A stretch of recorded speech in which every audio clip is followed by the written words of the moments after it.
తాను భుజింపని ఈ అర్థము మానవపతిని చేరును కొంత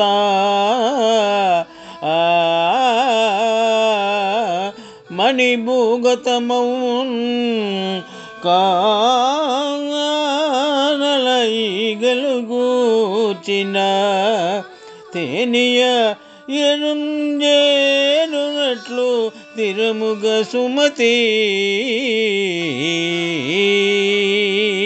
సుమతి, లోకములో తేనెటీగలచే కూడబెట్టిన తేనె అనుభవమునకు రాదు, చివరకు ఆ తేనె ఇతరుల పాలగును.